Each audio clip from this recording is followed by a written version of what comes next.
From the Radio Cafe and the Quivira Coalition, you're listening to Down to Earth, the Planet to Plate podcast. I'm your host, Mary Charlotte Domandi. This is a program about regenerative agriculture and the many different paths people are taking to fix our broken food system, restore soil, and mitigate climate change. Today we're going to be talking to agroecologist and author Liz Carlisle about her fabulous new book. That's right after these announcements. This program is sponsored by the Agrarian Trust. Agrarian Trust is charting a new path forward for the land trust movement. They're advancing an innovative and robust model of land ownership in which agrarianism, social and environmental justice, community well-being, and the earth itself are seen as fundamentally intertwined. They're doing this by helping regenerative farmers and ranchers to secure long-term, affordable land leases. That helps to strengthen local food systems and to transform community relationships to the land across the country. Visit agrariantrust.org to learn more. This program is sponsored by the Greenhorns. Listeners to Down to Earth might enjoy the newly released 6th edition of the New Farmer's Almanac, a literary miscellany written by and for working agrarians. This year's volume is called Adjustments and Accommodations, and it's full of essays, poetry, and images that explore how people are facing challenges and uncertainties on the land. Learn more and order your copy at greenhorns.org. And here's one more announcement from the Quivira Coalition. Are you motivated to build engaged teams on working lands that successfully implement management activities aligned with healthy soil principles? Do you want to increase resilience in ranching and farming by working together to build healthy soil? Consider attending the new Planning for Soil Health series from Quivira's Carbon Ranch Initiative. It started on January 26th, but there are 3 more sessions coming up. Envision teams on working lands improving soil health. Who decided what, when, and how to improve the soil health? You can attend one or all sessions. It's free. For more information, quiviracoalition.org/events/planning-series. And Quivira is Quivira. And now to our program. It's a great pleasure for me to welcome Liz Carlisle. She's an agroecologist. She's an author of several books. She's assistant professor in the Environmental Studies program at the University of California at Santa Barbara, where she teaches courses on food and farming. Her new book is called Healing Grounds: Climate, Justice, and the Deep Roots of Regenerative Farming. And it's beautifully written and so accessible to readers, no academic jargon or esoteric terminology. It's a down-to-earth exploration of food and agriculture and culture itself, which is what we're going to be talking about on the program today. Welcome, Liz Carlisle, to Down to Earth. It is great to be here, Mary Charlotte. So this is a book about regenerative agriculture, and it's just as much about human cultures with deep and complex traditions of food and agriculture and community. And you make the case in a really beautiful way, I think, over the course of the book. It's a wonderfully written book, that these cultures, not just the techniques of regenerative agriculture, but the cultures themselves, provide a key to restoring not only soil, but also our ways of being with land and with each other as human beings. It feels like this book, and I've read some of your other work too, it feels like this book kind of represents a shift in perspective, maybe some growth for you. Can you talk about how this book came to be? Yeah, absolutely. That's really perceptive, Mary Charlotte. I've been working in the field of agroecology and regenerative agriculture for about a dozen years.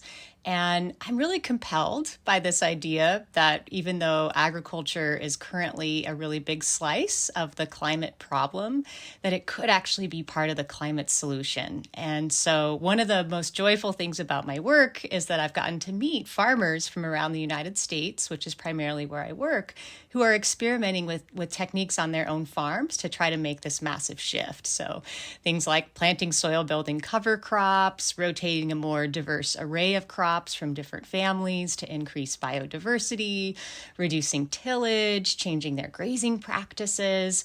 And as I was starting to research this book, I was thinking a lot about, how do we sequester more carbon on farms? And that's been a real focus in recent years in the larger discourse around regenerative agriculture and how agriculture becomes a climate solution. But by the end of this book, I was convinced that carbon is really just kind of the tip of a larger iceberg, if you will, of what regeneration really means, and that what we need to do fundamentally is shift our society's relationship with land. And in so doing, we have so much to learn from ancestral regenerative food systems that indigenous peoples on this continent have practiced, and also on the African continent, the Asian continent, other parts of the Americas. And people from all of these places are in diaspora right here in the United States and have been actually struggling in order to be able to implement these practices for hundreds of years as part of their own communities' processes of liberation. And so the kind of those two things for me by the end of the book is realizing regeneration means shifting our whole society's relationship with land, not just, tracking one element, carbon. And regeneration is just tightly interwoven with processes of liberation as well. You start with a chapter about the buffalo and bison. We can use either word, but for the sake of argument, same animal, let's use buffalo. And in a lot of ways, this book is about polycultures as opposed to monocultures in agriculture. We could talk about polycultures in society too, which is what the United States is or could be if we embrace that. But in nature, biodiversity is like the prairie, the bison, the buffalo prairie. It can't be reduced to a few variables. It can't really be broken down. And the people who you talk to, the people who are bringing buffalo back to the land, they've understood this for countless generations. One of the things that I think is really interesting and important to understand is that the buffalo not only migrated through the grasslands, but they literally created the prairie ecosystem, and the people shaped it as well. Talk about that. Yeah. I mean, I think that, the genius of indigenous food systems that have lasted for thousands and thousands of years is this understanding that if you want to sustain a food system for generations into the future, it needs to really mimic the natural ecosystem in that place and be woven into that natural ecosystem. And so I'm from Montana originally, and so it was really important to me as part of this book to learn from indigenous people in Montana about their food systems. And there's a really inspiring effort to restore buffalo, bring the relatives home, as native folks in Montana talk about it. And so I got to talk with Latrice Tatsy at Blackfeet Nation, who's in a really interesting position because she's part of this buffalo restoration movement. So is her dad. And they also own cattle. So they're thinking about how to bring these relatives, Ini, buffalo, Ini in their language, home. And they're also thinking about how bringing those relatives home and restoring their relationship to prairie and to the people can also inform cattle grazing so that tribal cattle producers can then graze their animals in patterns that mimic what the buffalo do.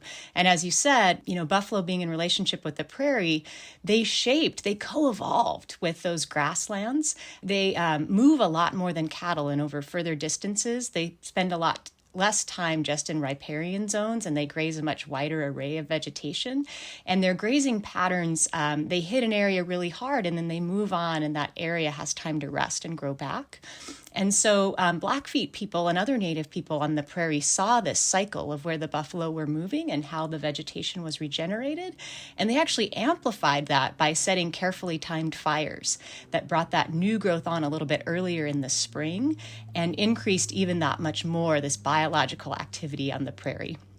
And that regrowth of the vegetation that you see above ground and all that incredible biodiversity of prairie grasses and wildflowers, that's, wildlife habitat, that's also reflected below ground in what the roots of those plants are doing, which is really, really important when you think about the role of the American prairie in the carbon cycle, in the nitrogen cycle, in keeping us in a climate balance and in an ecosystem balance. And so buffalo restoration at Blackfeet Nation has everything to do with restoration of the ecosystem and also restoring climate balance. And it's also such an important cultural food and sort of keystone of how the Blackfeet relate to land, their society's relationship with land. So bringing buffalo home is part of, continuing to revitalize that culture that really underpins that balance that they've, kept in place where they call home since time immemorial. It's interesting because people are doing regenerative grazing with cattle successfully all over the world using holistic management and rotational grazing, and we talk about that a lot on this program. And often this is on land where there were buffalo, and as you're talking about, it's buffalo biomimicry in a lot of ways. But one of the things that I thought was really interesting in your book is that you talk about places where the buffalo are just better adapted to the land than cattle. Yeah. And that's been really visible in recent years as climate change has made those temperature extremes even more amplified in Montana. And so there have been some really extreme winter snowstorms, and there have also been some really extreme summer droughts. And buffalo have been more resilient in the face of both of those things. One thing that tribal buffalo program managers talk a lot about is how buffalo behave in a storm, that they know better how to deal with a snowstorm and survive it and not get lost than cattle do. And then the other thing, that Latrice talked a lot about with me is just that in indigenous buffalo restoration, they think a lot about the role of buffalo as teachers. And so not only are the buffalo essentially managing these grasslands through their own movements and behavior, but they're also a kind of model for everyone else living on the prairie of how to, thrive on what is seasonal, what is given, which is something another one of the indigenous women I spoke with for this book talked a lot about, is that idea of recognizing the gift before you, when it is before you, and building your food system around that. And so it's more, I think, than just one species with, its own set of ecosystem interactions. It really is seen as this teacher and this relative that then has all kinds of cultural implications for how people understand their food system and their relationship to place. And that was the thing I kept coming back to in this book around what does it really take to regenerate and to live in balance? It's those cultural and social norms and structures that we take with us throughout our day, throughout our life, not just in, sort of one purchase you make of, a regenerative food for your meal, 3 times a day, but that guides, all the ways in which we relate to land through all of our daily activities. The Blackfeet Nation created a new treaty in 2014 regarding the buffalo. It's called the Blackfeet Nation Medicine Line Northern Tribes Buffalo Treaty. Now, given the excruciatingly painful history of broken treaties in the history of Native America, a treaty sounds almost like what's going on here. What was this about? What did it do? Yeah, this was amazing to hear about this INI initiative. And I spoke a lot with Latrice's dad, Terry Tatsy, about this because he's been involved for many years. And he told me, yes, our treaties with the U.S. government have been mostly broken. They've been mostly disappointments. The U.S. government hasn't kept its word. But the idea with this treaty, this Buffalo Nations Treaty, would be that it was an agreement among indigenous nations. And then the U.S. and Canadian governments would sign on as witnesses to an indigenous treaty. So it was kind of flipping the script. And this INI initiative, I should sort of just back up and say that Blackfeet Nation is actually part of a larger community of indigenous groups that are related to one another across the U.S. and Canada. And they were separated from one another by the forces of colonization, by the establishment of reservations that only covered a really small portion of their historical territory and separated these related groups from one another. And the U.S.-Canadian border was another really important separation between relatives of the same Blackfoot Confederacy that now live on either side of the border and are subject to different federal laws in terms of how they access at least some portion of their rights to their land and their culture. And so all of these members of the Blackfoot Confederacy that are now recognized as individual tribes or First Nations within the U.S. and Canada had relationships with buffalo and shared those relationships with each other and were really co-managing this landscape with their buffalo relatives. And so this treaty was all of these groups coming together to say, as a group, we want to work to restore buffalo, not just within the individual borders of our individual reservations, but across our whole shared historical territory. And so they've been working with Glacier National Park, Waterton Lakes National Park in Canada, adjacent national forest lands, to establish really a landscape level plan for buffalo restoration, not just within the territory that the tribes currently control, but within that whole historical territory that they have relationships to. And how's that going? I mean, I think it's been really inspiring. It's always like, you can either use the yardstick of, the past 50 to 100 years, or you can use the yardstick of like where we need to be and what would be right. So the steps taken are still nowhere near where I think we need to be for Indigenous land rematriation and repair of the extraction of the past and the needs of the landscape to heal in order to for all life on Earth to thrive in the face of climate change. There's still a long way to go to fully restore, buffalo to their traditional homelands in that part of the continent and the prairie to health.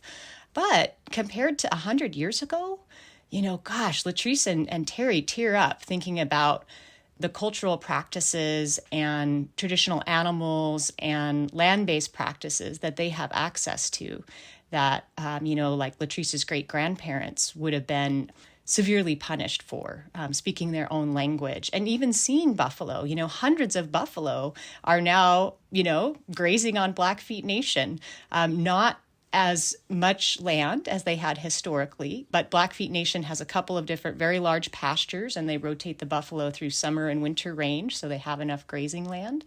And so buffalo and people are reestablishing these relationships with these traditional lands.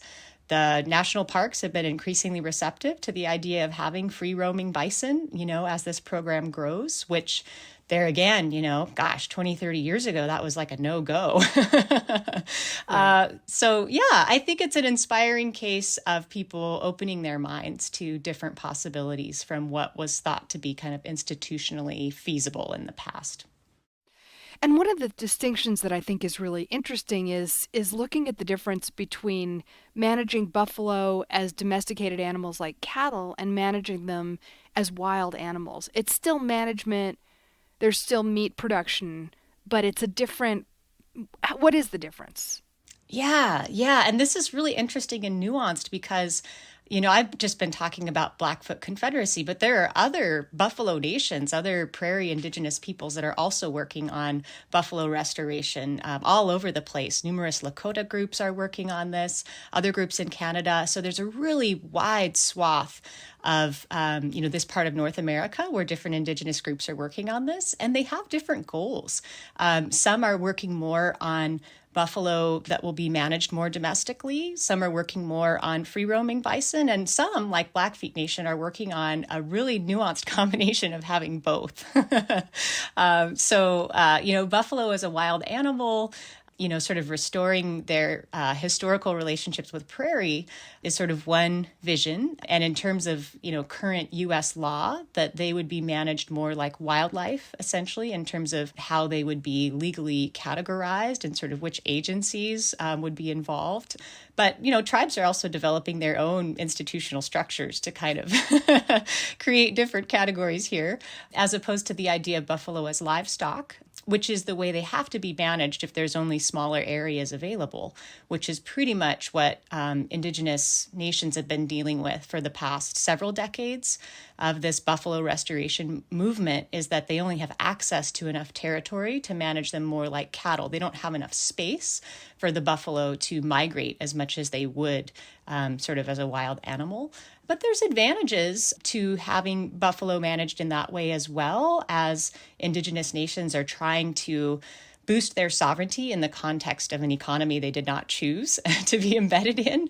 And so Blackfeet Nation is one among many groups that's saying, well, we can have some buffalo that are managed on smaller areas that are livestock and that are going to be managed and processed more like that. And there's economic benefits that come from that. There's the potential to earn more income potentially from buffalo managed like that. And then also working on restoring a wild free roaming herd that has a lot of benefits in terms of reestablishing that relationship that the buffalo have had when they are wild and free roaming. And then there's also, potentially tourism possibilities that indigenous nations are exploring. So another sort of income stream that could come from those buffalo that maybe aren't earning as much in terms of meat production, livestock production. So there's all of these kind of complex variables to consider as tribes are pursuing sovereignty in the context of an economy and a political system that they didn't choose. Right. There's some themes that run throughout all of the different chapters of this book. And as you said, you talk about the northern prairie, you talk about the sort of more southwestern and Mesoamerican and Africa and Asia.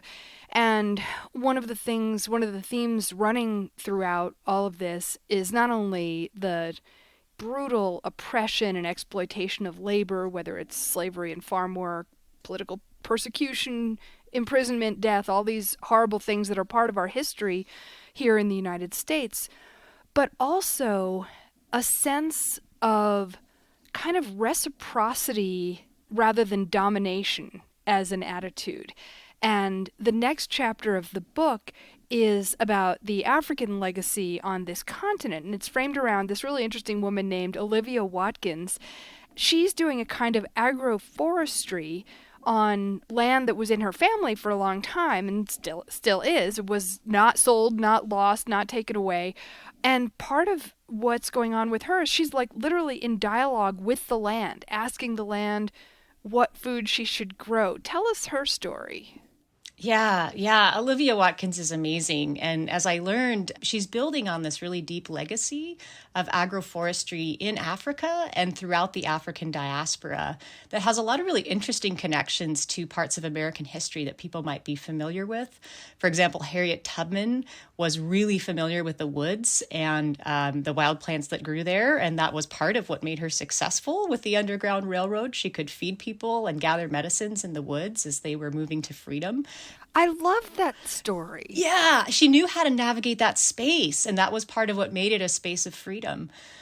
George Washington Carver, who folks might be familiar with, maybe as like the peanut guy, actually was like one of the sort of founders of regenerative agriculture in the United States, and similarly was inspired in his research around compost by materials that he gathered in the woods. He actually collected a couple of specimens of fungi that were noted in a journal article in 1906 that are named after him. So there's this really deep history of agroforestry and connections to the woods throughout the African diaspora that also has all these really interesting links to Black liberation. And Olivia Watkins, so she grew up in New York. She grew up in New Rochelle, had kind of an urban upbringing. But she was really fascinated by soil ecology. She took a class in college and was just filled with a sense of wonder about what mycelium do in the soil and all these microbial interconnections and how it's such a foundation of life. And so she described to me that every time she had a break from college, like spring break, summer break, she just wanted to go farm. And so she got all of this farming experience, and she ended up spending a lot of time in Hawaii on farms that included trees that were practicing either alley cropping, which is where you have tree crops in between row crops like vegetables, windmills, farms that were using windbreaks, and she saw how powerful trees were on farms in doing things that otherwise required a lot of work, like protecting the vegetable crops. They could get sheltered by the trees, they could absorb the rain better, things like that. And so she kind of tucked it away in the back of her mind as she was thinking about where she might build her own farm. Like, I think I want trees to be part of this. So she's thinking about starting her own farm someday. And then her mom tells her that her grandma is thinking about selling the family's land in North Carolina, her 87-year-old grandmother. And at first, she doesn't really think that much about it. She hadn't had a huge relationship to this land. She'd been there once as a kid. And she was looking for a farm, and this was like a forested piece of land, 40 acres of forest. So, it wasn't kind of what she had in mind. But then she did a training at Soul Fire Farm in upstate New York, which plays a really, really important role in agroecology and regenerative agriculture globally.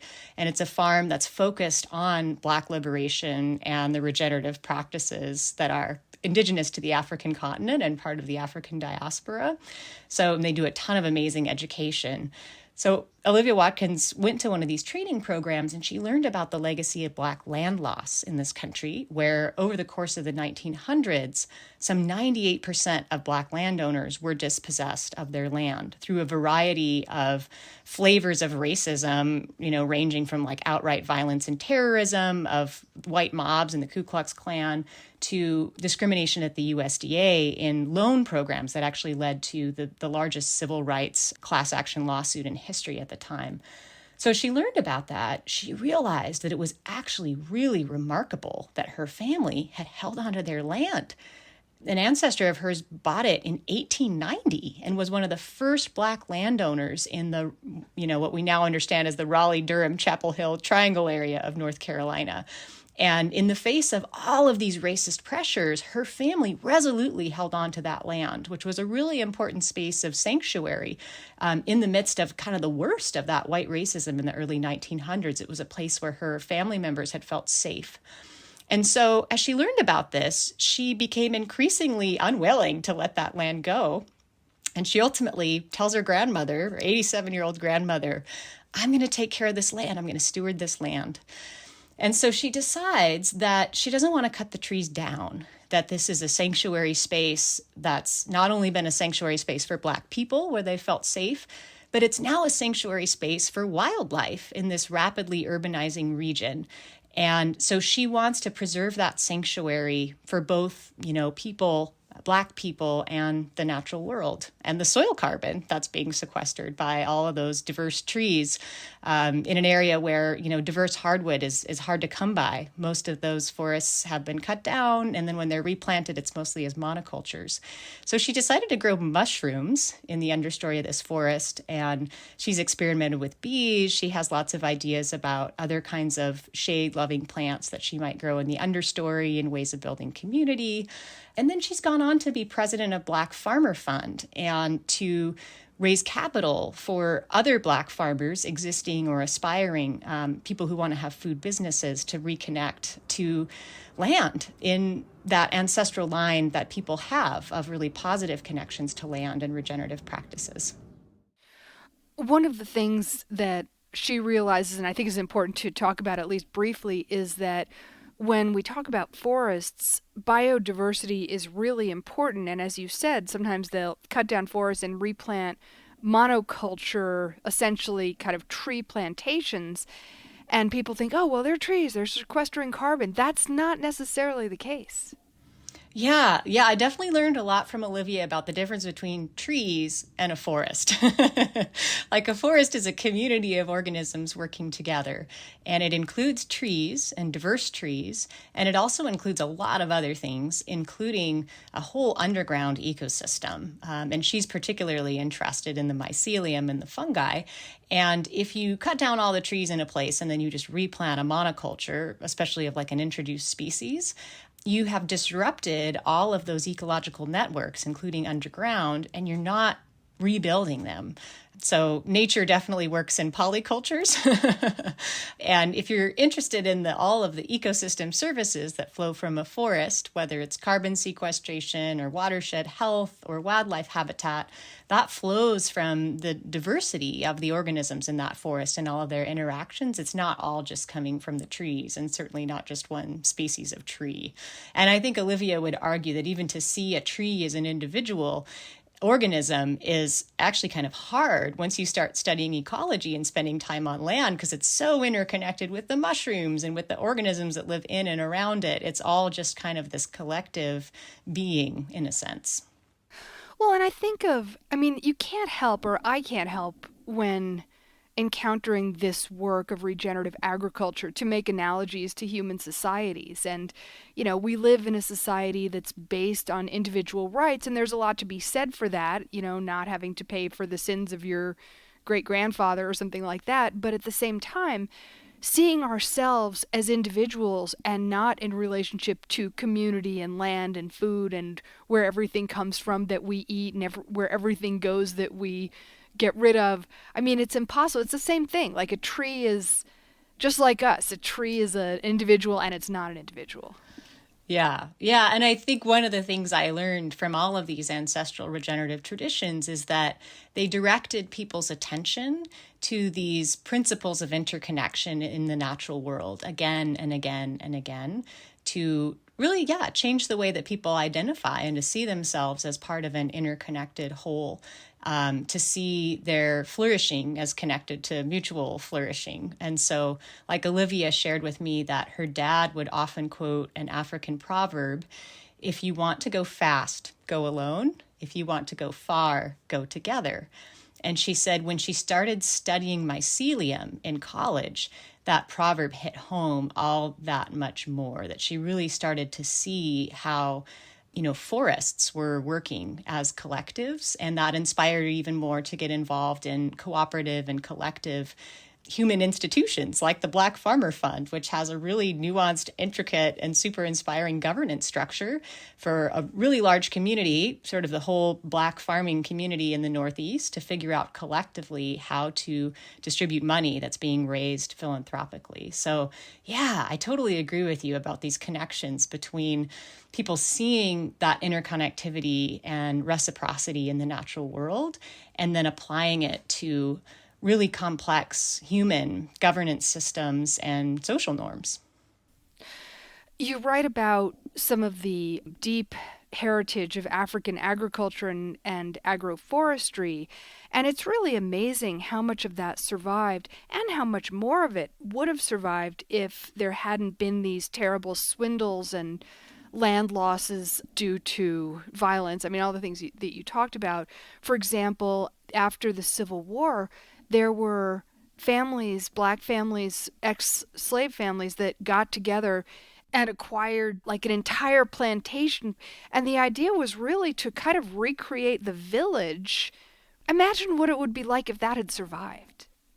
Yeah, and this was something I learned for the first time researching this book. I knew that there had been this promise of 40 acres and a mule. So a bunch of Black ministers actually approached a general, Union General William T. Sherman, after the Civil War with this proposal that freed Black families should be given 40 acres and a mule so that they could start their own farm, so that after having had their labor stolen, that people needed a foothold in an economy if we were going to have a free society that was multiracial. And the general originally agreed.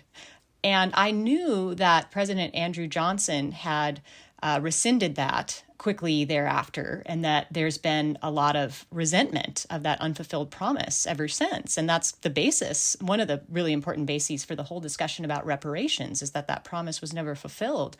But what I didn't know before researching this book is that there were a few such land reparations that actually happened before this order was rescinded, particularly in Georgia, South Carolina, and the Sea Islands. And so that was where some of these villages were established, where people did actually get access to former plantation land, and Black families collectively created farms and communities And then there were a few of those that actually survived after the order was rescinded, but most of it, the land was just taken back when they heard like, oh, 40 acres and a mule is no longer like U.S. policy. We're just going to take all this land back that we just said we were going to, give to you as reparation. So yeah, it does really give me pause thinking about the opportunity missed at that point in history.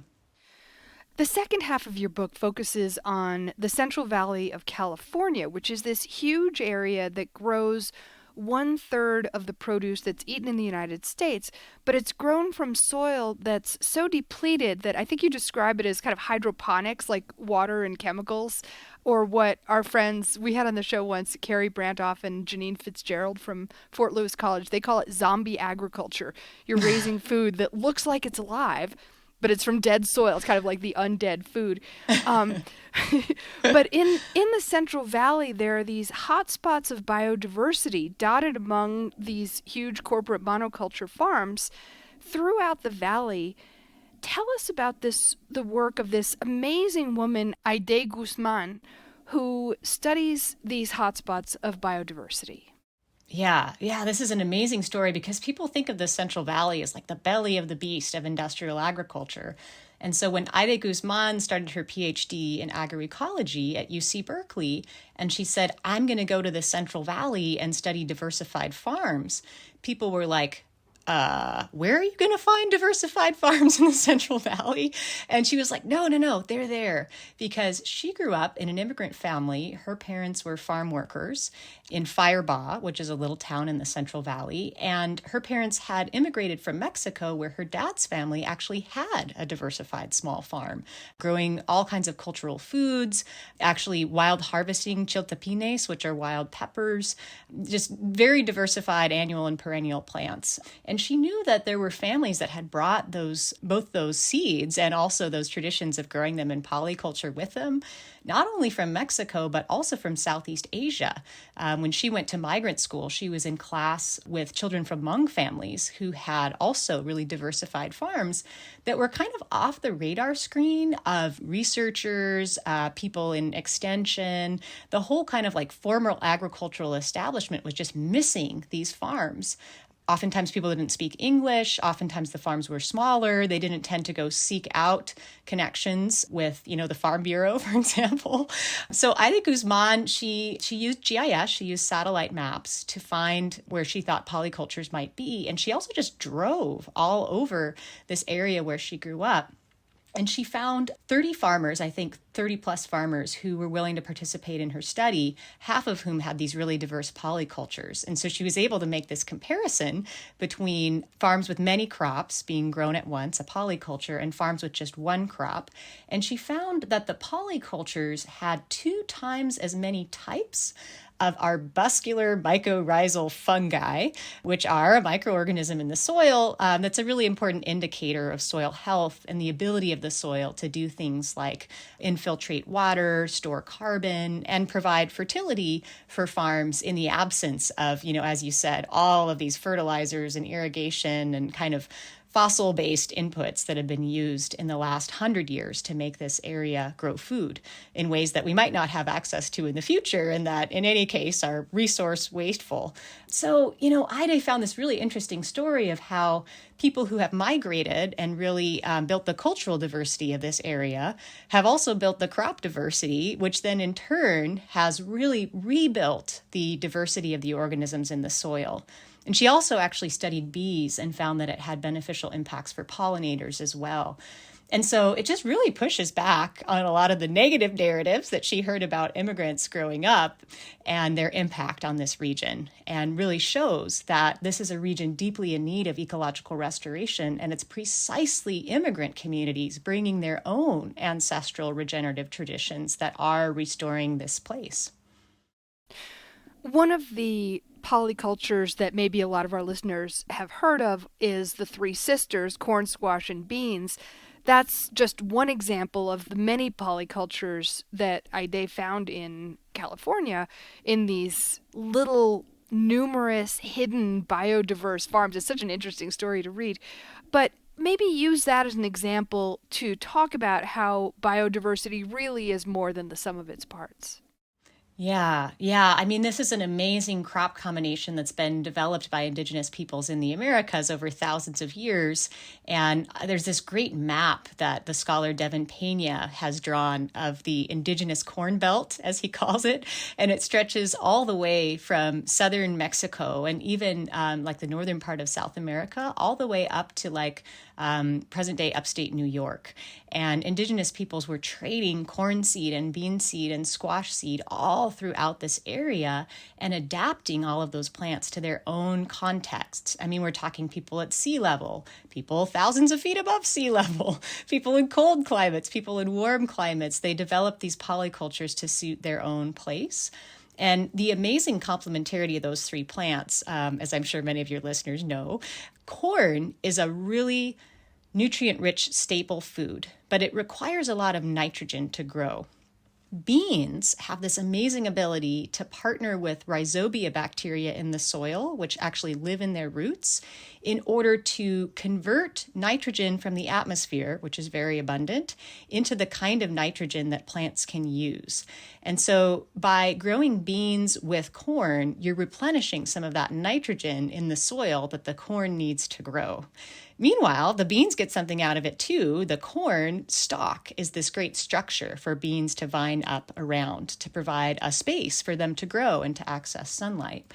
And then the squash, and folks who grow squash probably have noticed this, it spreads out across the ground as a kind of natural mulch. It has these great big wide leaves that capture the sunlight in another way by spreading out laterally. And then it's also covering the soil, which reduces the amount of moisture that evaporates from the soil. It kind of keeps the soil more wet and fertile and able to harbor life in a sense. And so they're sharing the light resource in the architecture that they grow in together. So each plant is getting light from a different angle and they're sort of making the most of the total sunlight resource.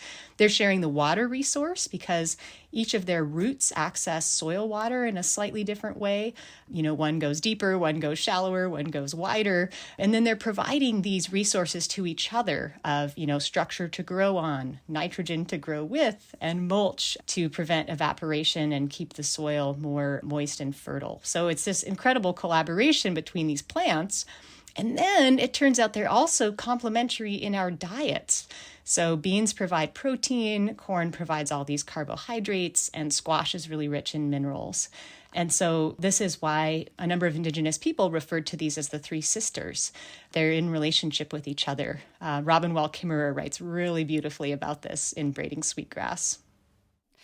One of the things that I thought was so interesting that when you're talking about pollinators, there are these bees called squash bees, and they only go to squash blossoms, but they prefer polycultures that have squash in them to monoculture squash farms. So even the pollinators who are specialists want the polyculture. Yeah, this was one of Iday's most surprising findings was with the squash bees because yeah, folks assumed, well, they're squash specialists. Probably they'd love a farm with nothing but squash. But the thing is that bees need both pollen and nectar. So even though squash bees, as I understand it, they exclusively feed their young with pollen from the squash, they also need nectar to support their daily energy needs. And so what she found on the polyculture farms that were growing some squash, but also other things, is that over the course of the day, after the squash flowers had closed, the bees would go to other plants where the flowers were still open and continue to get nectar. And then the other thing she noticed is that on the monoculture squash farms, they had squash season and then they had nothing. Whereas on the polyculture farms, they actually had different kinds of squash growing throughout the year, rotating throughout the farm. They would have summer squash for a period of the year, and then in another part of the farm, winter squash would appear. So over the course of a year, there were actually more days of the year when squash would be available to a bee, in addition to the fact that there were additional nectar resources. One of the things that's really interesting and important about this chapter is the cultural piece. You take us back to the Mayan world where there's no word for agriculture. The closest word, which is a word I'm not going to try to pronounce, means working with nature. And then there's another part where you talk about something called mantenimiento, which is a concept of food that doesn't really separate growing and eating and all the different things. That's part of the whole story. Yeah, absolutely. Yeah, it's definitely pushed me on my concept of agriculture and kind of realizing that that's a culturally specific concept to think about. First of all, well, there's a small segment of society that grows food, and we call them farmers, and the rest of us are not farmers. That's just an idea that I was socialized into and have always kind of taken for granted. Agriculture is an occupation. Some people do it, then they sell what they grow, and the rest of us eat it. There's a really amazing book called Zapotec Science, and in that book, the author travels to a Zapotec village, Talea, and initially interviews people. He's looking for farmers, and he kind of wants to know like what percentage of the town farms. And so he starts asking people like, what's your occupation? And they're like, oh yeah, when the people come from the Mexican federal government, like we check the box and we'll say like, I'm a farmer, I'm not a farmer. But really in our community, we don't even use that category. We don't think about agriculture. We think about, as you said, mantenimiento, the maintenance, the care of life. And so everybody's involved in that. And we see our food system as involving everything from the care of the land, the restoration of the land after a planting season, the saving of seed, people who are nixtamalizing corn for it to be prepared into tortillas. All of that is part of a food system, and everybody has some role in it. And we don't distinguish among the different parts of that process as different occupations because everybody's pitching in various ways, and everybody knows about the whole cycle. And one of the things that the author Roberto Gonzalez noted was that there was very little waste in this village and in this food system because everybody was so familiar with the processes that people were ready to step in and find a use for something and sort of like recycle it into the system because everybody was participating. And so that's just so different from the world I grew up in, where 1% to 2% of the US population farms, and most of the rest of us are pretty distant from it. And so when we encounter food as a consumer, in some ways we're much less prepared to kind of co-manage our food system or our lands. In a way, we're kind of too ignorant to know that it's a bad idea to like go shop for strawberries in January because we're not connected to the system that would tell us like how many additional resources are required for us to choose that food at that time of the year. So yeah, I was really struck by that different concept of, we're all part of the care of living matter, mantenimiento, in different ways, as opposed to the idea that we just sort of like relegate this to a small percentage of the population that's supposed to do it on behalf of the rest of us. Another piece of that is that monoculture seems to go hand in hand with exploitive labor, whether it's slavery or whether it's sharecropping or whether it's the present day Latino farm workers, whereas regenerative agriculture communities, and this is true, here in New Mexico or wherever, they seem to be enjoying their lives. They seem to be really embracing what they're doing, having fun. It's not quite so hierarchical. And it reminds me, I heard once an Inca story. It was a creation story about how the creator of the universe sent forth his children, and they found the people living off the land and just unhappy because they were just taking what was there and sort of scrapping and surviving. And the children of the creator endowed them with the practices of agriculture and animal husbandry and making corn beer, and they became happy and they danced and sang and had a wonderful time doing agriculture. And I thought about that myth, and it's the exact opposite of the Genesis myth, where in the Garden of Eden people are eating what's off the trees and just what's there, and they're happy, and then their punishment is agriculture and knowledge and the labor that comes with it. And it's just so important, I think, to talk about and to think about whether agriculture is a burden or a blessing, and it just seems like it depends on how you do it. Absolutely. Yeah. I mean, and that again reminds me of Robin Wall Kimmerer's book, Braiding Sweetgrass, and the importance of these really deep cultural stories about what agriculture means and what its goals are. And she also talks about the Genesis story, and she compares it to the Sky Woman story, the creation of her people. And she imagines Sky Woman and Eve having a conversation and Sky Woman saying, "Sister, you got the short end of the stick." Where, Sky Woman is imagined as, coming into this world of abundance and developing relationships of reciprocity with the other beings in this place who take care of her. She's an immigrant. She falls from the sky, and she comes humbly and learns how to live in balance with the world that they have already built among each other. And so, she lives in a garden of joy and friendship. She's not punished for her engagement with the natural world. That doesn't make her less human.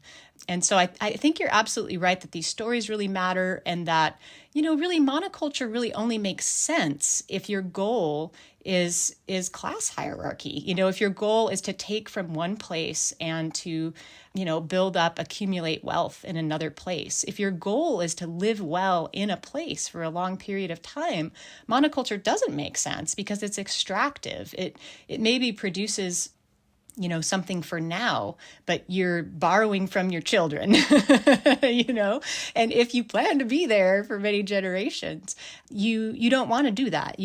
People don't want to steal from their children and grandchildren if they have agency in a place. And so I do think I'm really passionate about this idea that our engagement with the natural world can be joyful, can be a really rewarding part of our life, that our engagement with food, growing food, can be a joyful, health-giving thing, and that it has been, I think, for most societies and most cultures.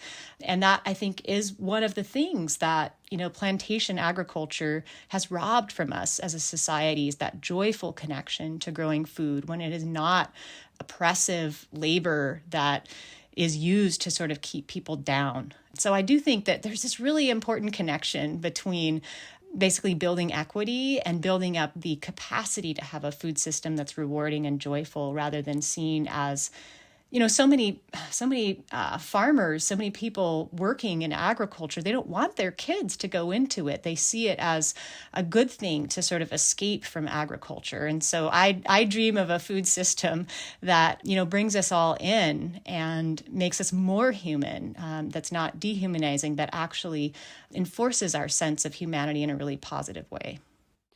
And that continuity between generations and living on the land in a non-extractive way so that the land can produce for generations leads very nicely into the fourth part of the book, which is Asian farmers here in the United States. You talk about this wonderful woman whose name is Nikiko Masumoto, who grew up on the land in California, then went to UC Berkeley and was an activist and a performer, and she was on a whole different trajectory.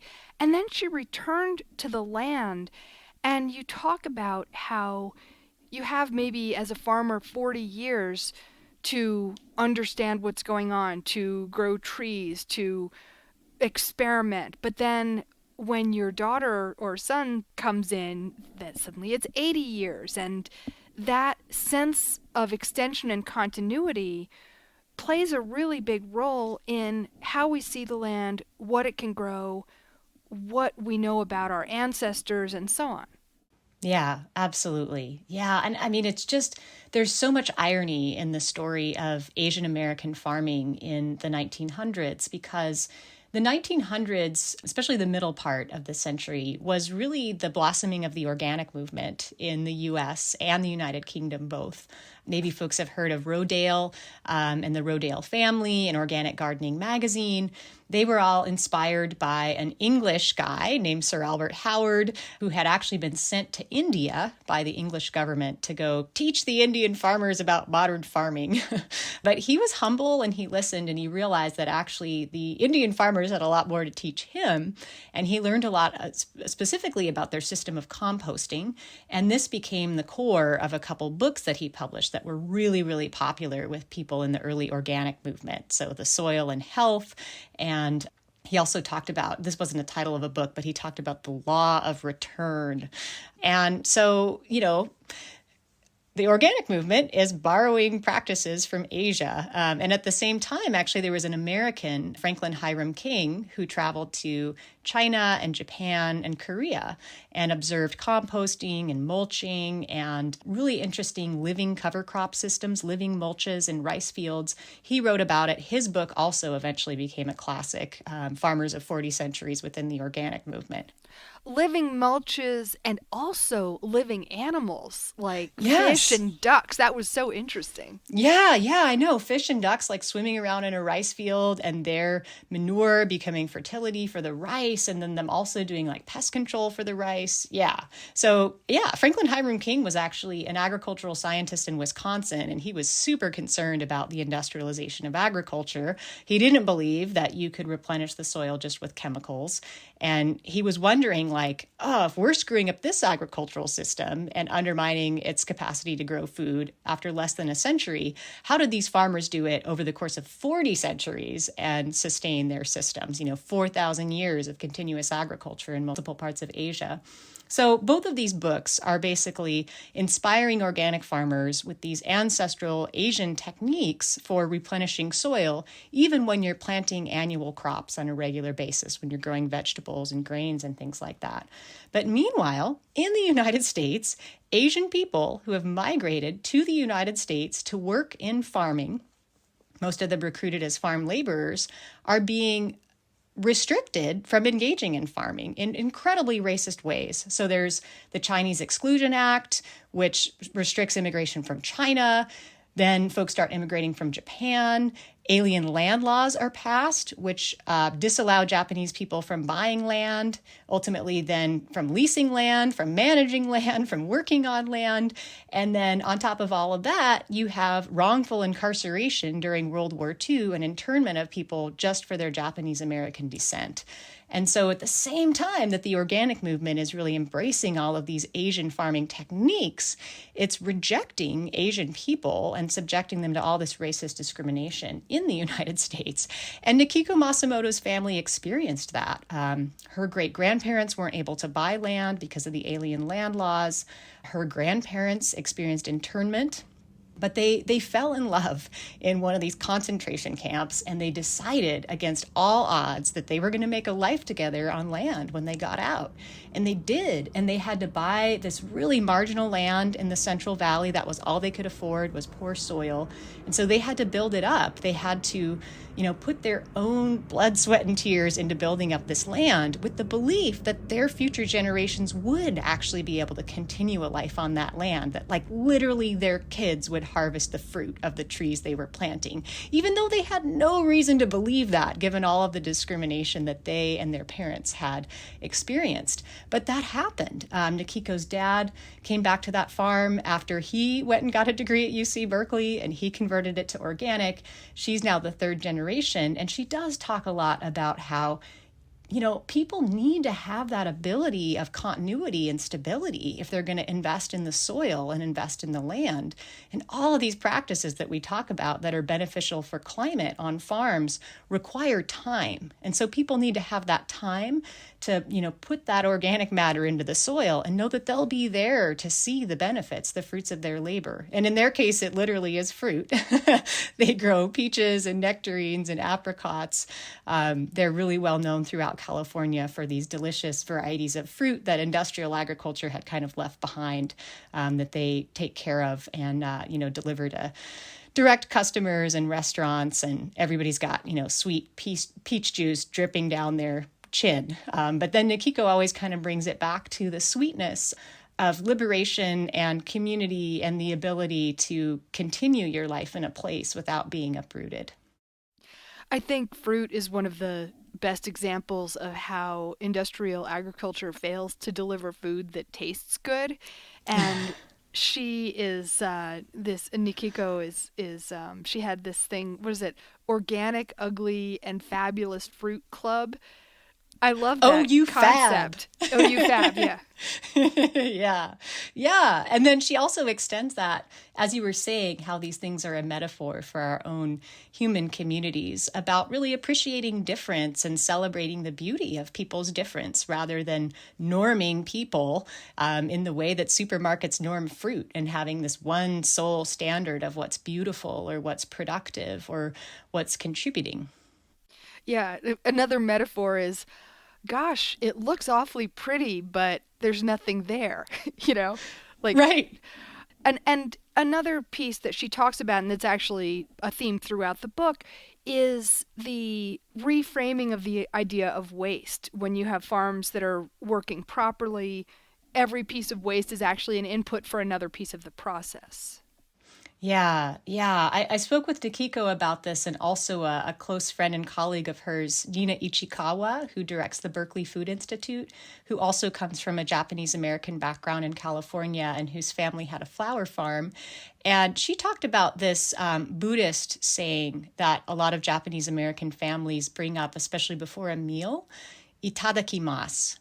And she said, it's just this one word, but it means a lot. It means, if you're saying this before a meal and you're saying, I acknowledge the food, I acknowledge the farmer who grew it, I acknowledge the farmer who saved the seed, I acknowledge the land that grew the food, you're sort of going back in your mind to every single being that contributed to bring this food to your plate. And she said, growing up hearing that like every single day changes your sense of how you value food. And she said it's like a social and cultural mindset shift around what's acceptable in terms of valuing food and whether it's acceptable to waste it. And she said, it leads to this real ethic of quality, that you only prepare quality food and only in the amount that you need. And you don't just sort of sling around, her words were this cheap shit food that nobody minds to throw away. That there's really a sense of valuing the food as part of a web of relationships. And, kids are taught this from their earliest years through this ritual, one word grace, in a sense. Your book represents not only a kind of document of all these different places and cultures and way of doing agriculture, but really a kind of hope for a very different future for agriculture in our country. What is your feeling about what that future really could be? I mean, it's a tall order to imagine dissolving industrial agriculture conglomerates and breaking up monopolies. But for me, this book really does kind of point in that direction. Yeah, yeah. I do dream of a future where we move away from extraction in agriculture and towards reciprocity, as we've been talking about, I think, this whole hour. And I think that there are so many pathways that all have to be explored simultaneously. So I definitely encourage folks to get engaged in the Farm Bill. It's being reauthorized right now. That only happens every 5 years. And this is this major package of federal legislation. It's the biggest bill that affects agricultural policy. It just happens once every 5 years. And through that bill, we can do a lot. We're currently subsidizing with taxpayer money industrial agriculture. We're propping it up through a crop insurance system that's very favorable to monocultural corn and soy that's grown in industrial ways. We could, repurpose some of that money to instead support the public benefits that come out of agriculture and support people who are doing things like planting perennials and growing more cover crops on their land and working to feed their community healthy food rather than just growing commodities that go into fuel or animal feed. And also through the Farm Bill and through other legislation, we can pass new antitrust laws and we can enforce the ones that we have, because so much of the market power that these conglomerates have is really pushing against my understanding of constitutional protection of, the quote unquote free market. So many sectors of agriculture, whether you talk about meat packing or grain processing or seed, you have like 3 or 4 firms that control, 60 to 80% of the market. And so that's part of why it's so difficult for these alternative visions of agriculture to get any kind of foothold in the economy, is that they're subject to what I think is illegal monopoly and oligopolistic practices and power. So Cory Booker has been talking a lot about this to his credit for years and years and years. And there's been much more discussion of this at kind of the highest levels of government. But then there's also lots of things that people do in their own local communities in order to essentially change their daily experience of the food system such that more of it comes from a reciprocity system than an extraction system. So People set up community gardens and community farms and mutual aid networks and food hubs and community supported agriculture.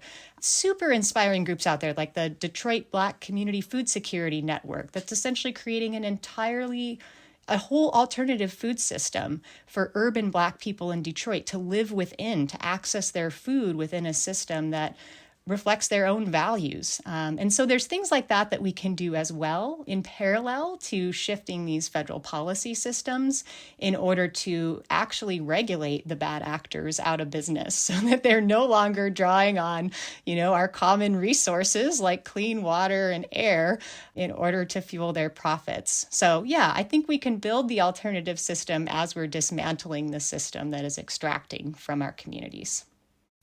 And that alternative system is really the only sustainable one in the long term. Yeah, absolutely. I know it's always kind of a misnomer to call it alternative because there is no alternative to it. And it's also, if you really think about the wide sweep of human history and the wide sweep of the globe, it is the predominant way that people have fed each other is in community food systems. And it's still the predominant way that a lot of people around the world are feeding themselves today.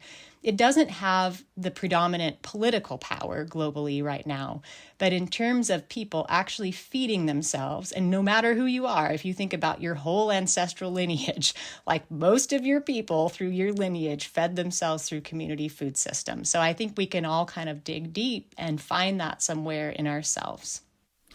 Liz Carlisle, thank you so much for being with us on Down to Earth. My pleasure. Such a great conversation, Mary Charlotte. The book is called Healing Grounds, Climate, Justice, and the Deep Roots of Regenerative Farming. It's published by Island Press, and you can find it at islandpress.org, and also at Liz Carlisle's own site, which is lizcarlisle.com. And I'll link to both of those in the show notes. You've been listening to Down to Earth. We would love it if you would support this program, which you can do by going to patreon.com/down-to-earth-planet-to-plate, where you can sign up for as little as $3. Patreon is Patreon. And also please rate and review the podcast on Apple Podcasts or wherever you get your podcasts. The Quivira Coalition is a not-for-profit and a community network of ranchers, farmers, conservationists, scientists, educators, and many others dedicated to regenerative practices that produce healthy food, support meaningful livelihoods, sustain biodiversity, and remedy the impacts of climate change. To learn more about Quivira and how you can support their work, visit quiviracoalition.org, Quivira. And finally, this show is a production with the Radio Cafe. You can check out radiocafe.org to hear back episodes of this show and also find all kinds of other shows on a wide variety of topics as well. Thanks for listening, and we'll see you next time.